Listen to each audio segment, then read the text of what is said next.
Welcome to the Witchy Work Wishes podcast, a place to find your weekly inspiration for bringing your personal witchcraft practice into your business, work, and office.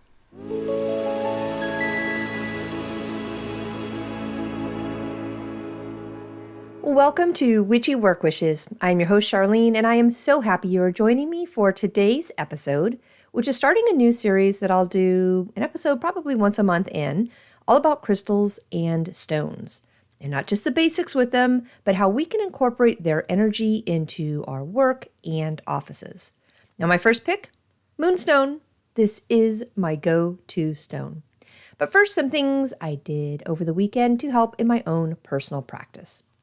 You know, I hit a wall. I hit a wall this past weekend, and it was very much work-related. It was the last weekend before the January 31st deadlines, with my bookkeeping and payroll practice. I worked as much as I could and then just, bam, hit that wall. And that was that. Everything else left over just needed to wait until Monday's, fresh breath of air and new start of the week. I really just wanted to be home and nesting and cleaning and organizing and baking and playing with my pets and spending time in the garden, tidying up, and that's just how life goes, all right? And it certainly is how my life goes during the month of January.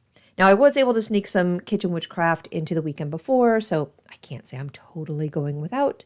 But I don't know. It was a deliberate act to work this past weekend to meet the deadlines this week. So I don't have a bunch of glorious witchy stuff to add. Other than I have been very conscious recently of trying to recognize signs. And for me, most of the signs that I get are through wildlife and animals. And it is easy to dismiss some of them as just, regular day in and day out stuff. But I am really trying to see more, understand more, and think of connections with the signs. For example, my recording with Justin and the episode about Loki. It took us 3 times to get that recording to take. And then, while I was editing, literally during the part that Justin was talking about spiders and Loki, I looked up and there was a small spider above my computer and desk. He had not been there before. My walls are white, so a dark spider, no matter how big or small, is really going to be easy to see against them. So I said, hi, are you here with Loki? He stayed for a couple of days and now he's gone. But while I was editing, he was there with me. Now, I save my work. I am on a computer each and every day, and I know how to save files. I know damn well I saved all of my edits when working on that recording. I renamed the file, getting it ready to publish. But then, when I went back the next day, and for reference, the spider was still there on Sunday, the entire file was gone. The original file was there, but it was the unedited file, not the one I'd spent a good hour on the previous day. So I had to giggle, right? What else can you do? It is either there or it is not. And it wasn't. So I started over. I started over knowing deep in my heart that Loki and that spider had thrown chaos my way. The other sign is my many, many toads and frogs at my home right now. And no kidding, I really do think they respond to me. I have a couple outside the window by the desk I work at who live under a huge rosemary bush. And when I start talking, they start croaking. My backyard ones are not quite as social, but I've been trying to create that, yard that fairies and the fae would be proud of and want to share with me. And I think the frogs are here because of it. I love hearing their sounds and croaks. Same with the crickets. It is honestly such a comforting sound to me. Probably because the main childhood house I grew up in backed up to a creek, and those sounds filled the air each night as I slept. So not a big surprise that they are still comforting me today. But the toads and frogs are new since last summer. And I have been here at this house for a little over 3 years. I do know that they are one of many witches' familiars, so I'm not totally surprised that they are here with me in the abundance that they are. But I am curious as to what messages I should be looking out for and, what associations and what meanings. So it is on my list to do a little bit more work on them. Of course, now I want to build a small pond out back with a fountain so the toads are happy and that they stay with me. That is a spring project. All right, let's see. My last card pull, you guys know, was with that ever familiar chameleon. So I actually did go back to my deck this past weekend for some new direction with the month of February coming up this week. And I am so happy to have pulled a new card. I got the Whale Spirit, which says, it says, Whale Spirit is an ancient creature who was here at the beginning of time and who has seen everything, felt everything, and heard everything that has ever transpired on the planet. In the hidden realms where all things must gather first before manifesting into form, Whale Spirit is the keeper, singing the soul of the whole world from the deepest waters of the coldest seas. When Whale Spirit appears, it is a reminder that there is a great mystery that you must accept without intellectually trying to understand. Some things cannot be known by the mind, only experienced through the heart, through intuition, and through the peripheral senses that part the invisible veils separating the visible world from the great manifesting conscious into the hidden realms. Now is the time for you to immerse yourself in the great mystery of spirit and to trust that within the invisible, which you cannot see now, are the seeds of your intentions being tended to by angels. That card pull was and is very comforting, just like my toads and frogs are, and I think a really wonderful way to start in bulk tomorrow. Seeds are being planted and not everything is known right now. I need to trust that it will all come together and that spirits are helping me. All right, there is something else very comforting to me, and that is my Moonstone. So let's jump into today's episode, which is the first in my Crystal and Stone series.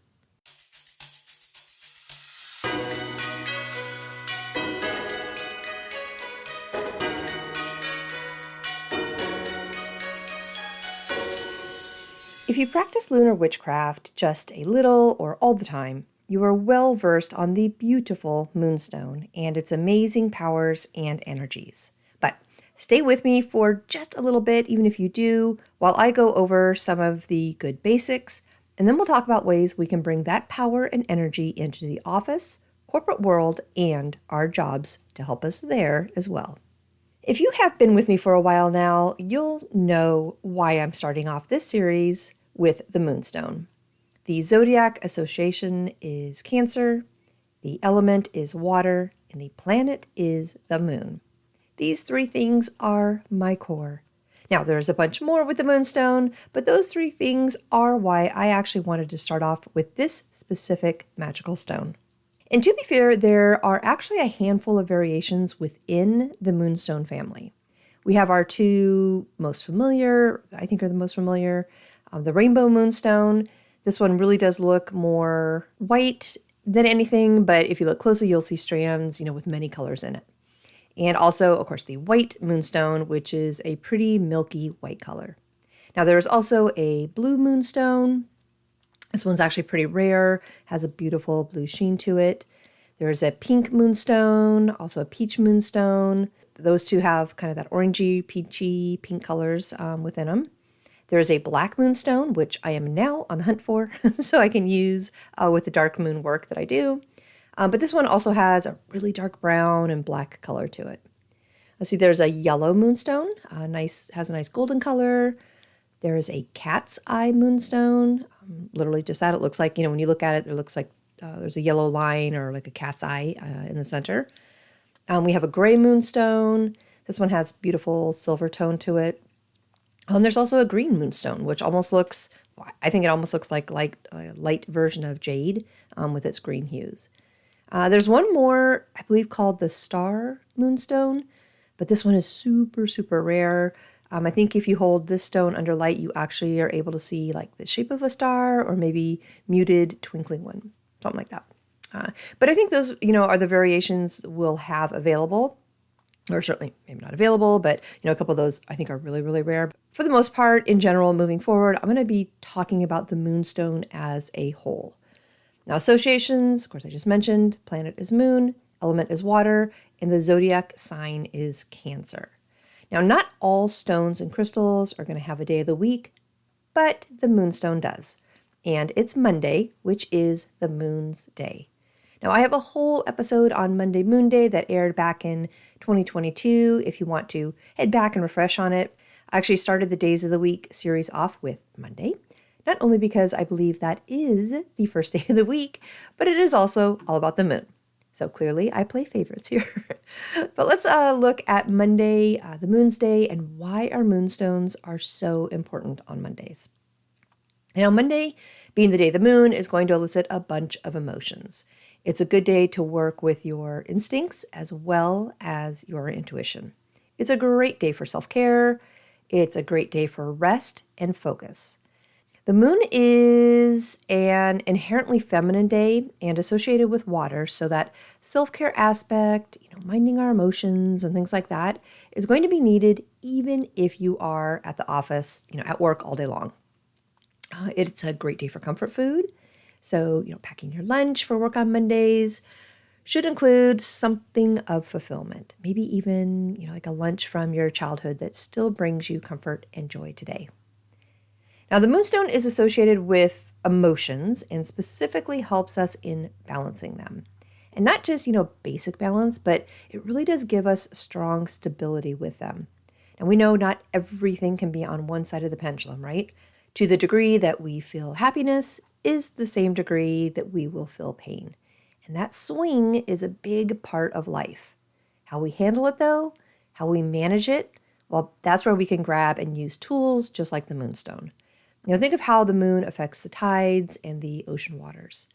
We have the rise and fall of the tides, just like we have the rise and fall of our own personal emotions.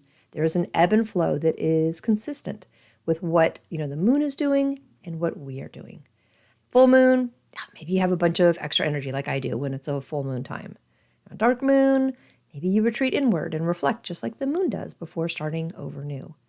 So the Moonstone actually helps us with this pattern in balancing all of it out.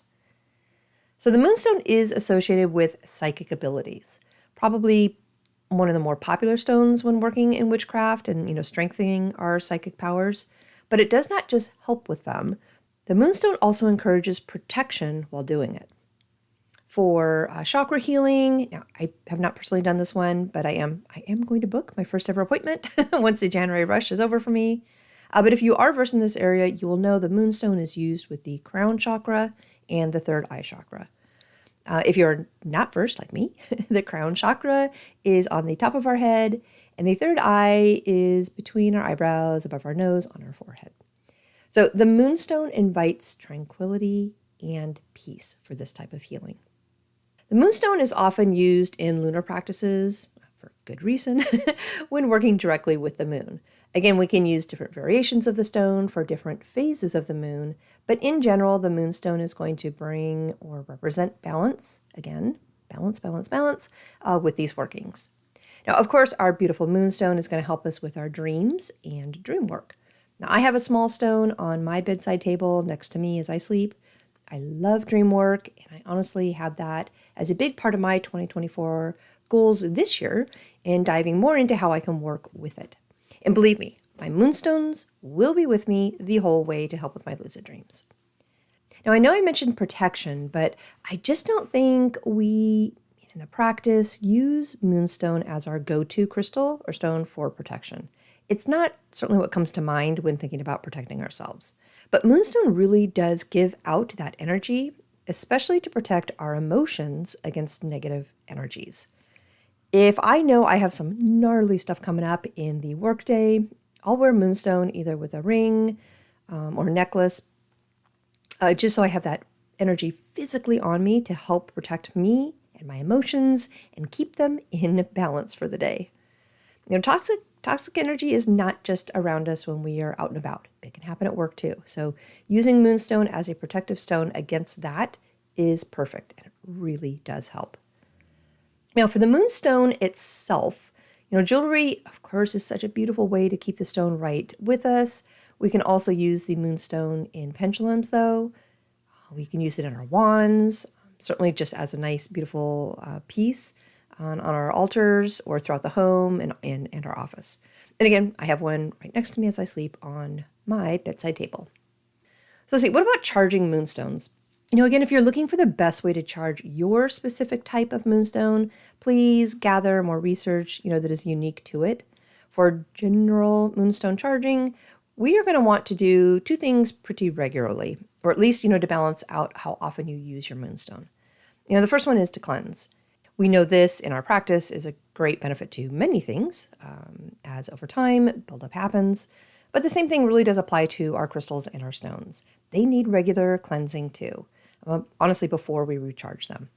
So think of the water element with the moonstone here, and not water that is going to touch it, rather water that is going to be in movement by it.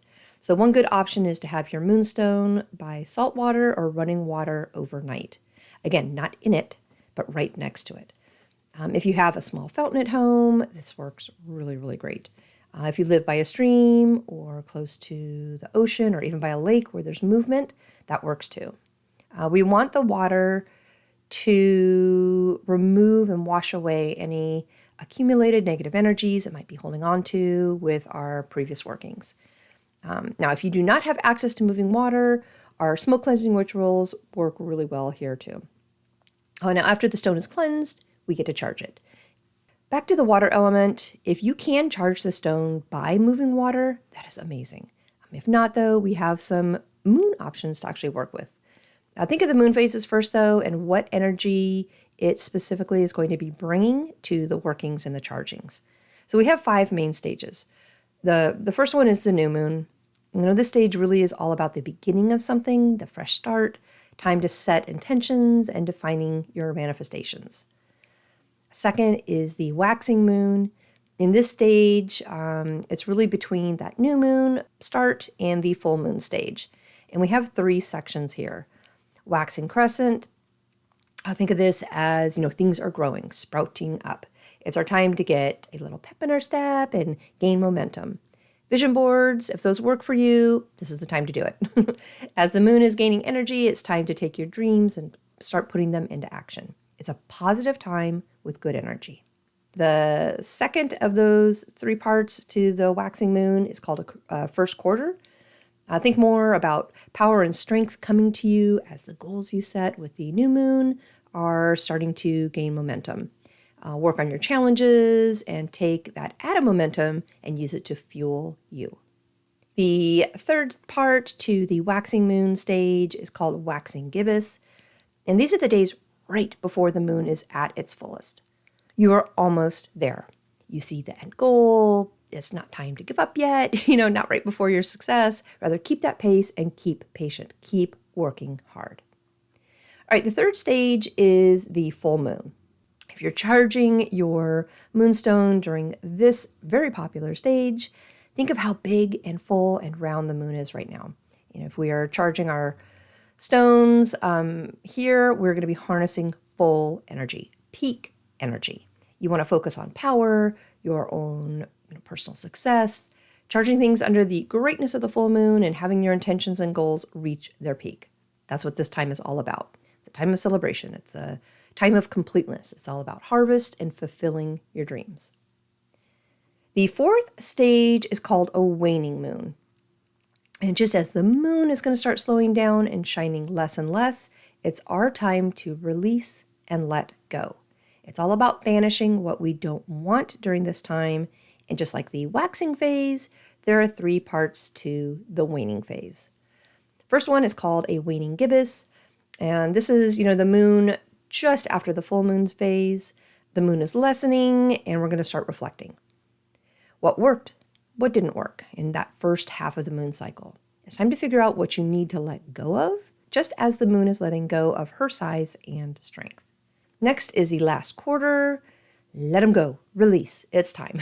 Bad habits, bad routines, curses, negativity, cord cutting's great here. Whatever you have to do to release and let go, now is the time. And then that last part in a waning stage is going to be the waning crescent. And the cycle is pretty much really close to being done here. It's time to rest. This is a great time to focus on balance, meditate if you can. If you are tired, I always say, so is the moon. Keep yourself healthy and do what you need to stay balanced. The last stage, the fifth stage, is the dark moon. And the dark moon, we really can use this time to retreat. Look deep, like really, really deep, within ourselves. This is our home time and our space to work on our divination and connect to other realms. The full moon is all about external, right? That big showing, celebration, expansive energy. Well, just think about the opposite with the dark moon. We're internal during a dark moon. And if you're working specifically with black moonstone, this is a great time to charge it. The other thing I wanted to say real quick too about moonstones, or stones and crystals in general, is if you have it in jewelry form, the energy with each of our hands and wrists are going to be different. What hand or arm to wear moonstone rings on or bracelets, it really does matter. So our right hand and our left hand each hold very different energy. The right hand is what we give, what energy we send out, and our left hand is what we receive, what energy we take in. Now, I believe if your dominant hand is actually left, you're going to switch those. So keep that in mind, when thinking about ring fingers. The hand you choose to wear the ring on will also affect the message and the energy. So our thumb symbolizes strength. This is our character definition, our freedom, and our willpower. This is the only finger that does not actually have a planet associated with it, and one that is not named after a Roman god.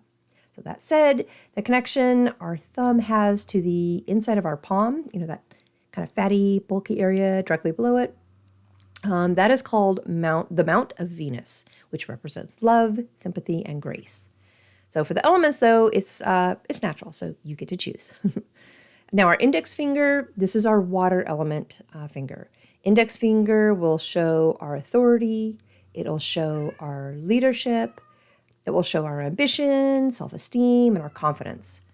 The index finger is associated with Jupiter, and Jupiter is known for confidence and wisdom and leadership. Now, the middle finger, this is our earth element finger. It is our individuality finger. It will show self-worth, beauty, our personal identity, responsibility, and our life purpose. The middle finger is associated with Saturn. Our ring finger, this is our fire element finger.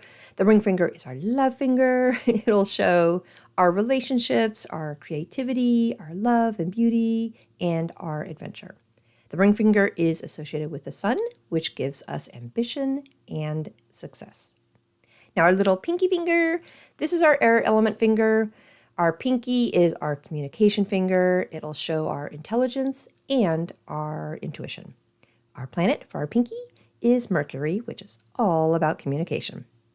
All right, so let's talk about work and witchy work wishes with the Moonstone. Mondays get such a bad rap because of the heavy, heavy emotions that can happen, right? The weekend is over, it's back to work, which even for the work lover can mean a big switch in emotions. And since the moon is all about emotions and instincts, we can have some pretty big swings that are really high and really low on Mondays. So what should we do on Mondays? First, right at the beginning of your Monday, take a little extra time while getting ready for work. Grab your moonstone, have it right next to you, light a white candle or a gray candle, something that represents the moon and her energy. Have any other stones that you need, or crystals nearby, as you're sipping your morning coffee or tea, and set your intentions for the week. This is a fresh start, a new beginning. Second, when you're getting ready for the day, we can honor the beautiful moon, and Monday being her special day, by dressing in colors of white and gray and black, silver, even light blue. And of course, wearing our moonstone jewelry to embrace her. Monday is about nurturing our feelings and getting organized for the week. So wearing clothes that comfort us, make us feel safe, are great on those days. And don't forget, we want clothes that are free-flowing, loose, and feminine, as they will complement the moon's energy and help promote the moonstones that we are wearing. Third, when you get to the office, make your to-do list. Now, I personally love doing this, and it really is the first thing I do when I sit at my desk on Monday, Moon Day mornings. I look at the week ahead and I plan. Monday is the ultimate day for reset and creation. It's our fresh beginning of a new week. Now, Monday starts everything off, in my mind, and the tone and foundation for what's to come that week. So take time, whether you have a desk job or you're in retail, you work in a restaurant, whatever it is. Take time to make a list of what needs to be done this week for your success. Fourth, once you're home again, work with the moon's energy. Monday Moon Day and the beautiful Moonstone in general is geared towards that feminine energy, beauty, the home, family, cooking, and healing. Focusing and developing your intuition on Mondays is really a great practice. So is practicing your divination. Fifth and lastly, when you slow down at night on Mondays, connect with some moon deities. There is Diana, who has the crescent moon, Selene, who is with the full moon, Artemis, who has the new moon, and Hecate, who has the dark moon. Have your precious moonstone in your hand while working with them, and of course, place it next to you as you drift off to sleep. All right, the beautiful moonstone, starting us right out of the gate with my Crystal and Stone Magic series. The moonstone, of course, planet is moon, element is water, and the zodiac sign is Cancer. And you know what? Actually, real quick, speaking of zodiac signs, you really should know what your moon sign is. Even if you're not big into astrology, the sun and moon were both in very specific spots when you were born, thus creating your sun astrological sign and your moon astrological sign. If you really are into astrology, there's a lot more. There's rising. There's all these amazing things to learn. But I think it's really good to know both your sun and your moon sign, and honestly, so you can reconcile with each of them. Your own personal traits and patterns, and give your own growth even more power. All right, back to Moonstone. The biggest thing I would walk away with about Moonstone, especially for work, in addition to everything I just mentioned, use your Moonstone to keep toxic people away from you and protect your emotions. All right, I did pull my poem about the moon for today's episode, so if you would like to join me for that, I will be right back.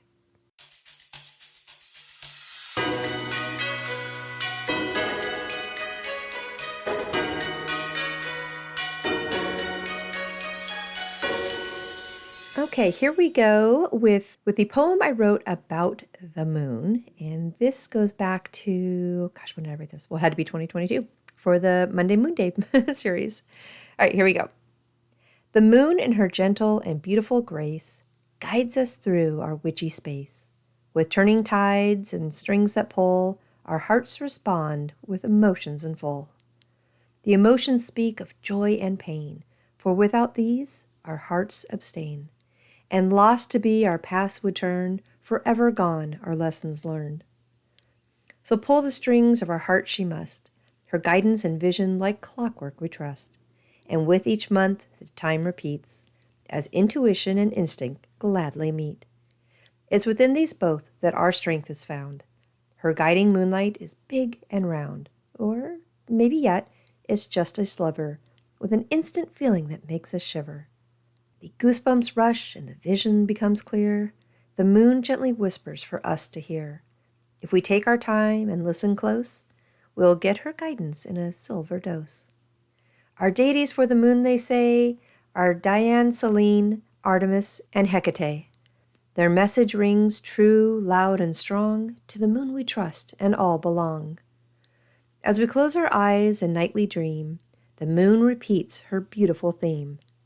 As she rises high into the sky to shine, our thoughts are clear and our hearts align. To honor her, our whites we wear, with tones of gray and silver flare.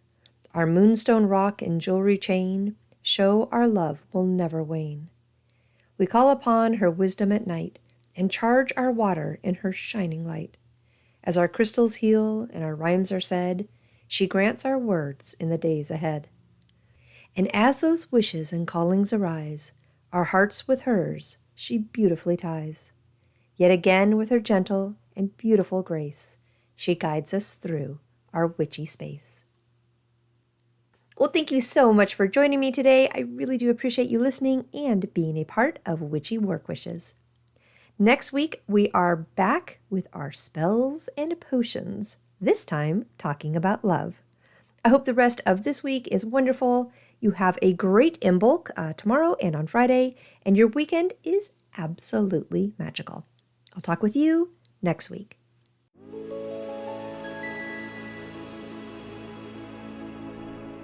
Thank you for joining me today at Witchy Work Wishes, a place to find your weekly inspiration for bringing your personal witchcraft practice into your business, work, and office. For more information and additional content, please visit me online at witchyworkwishes.com.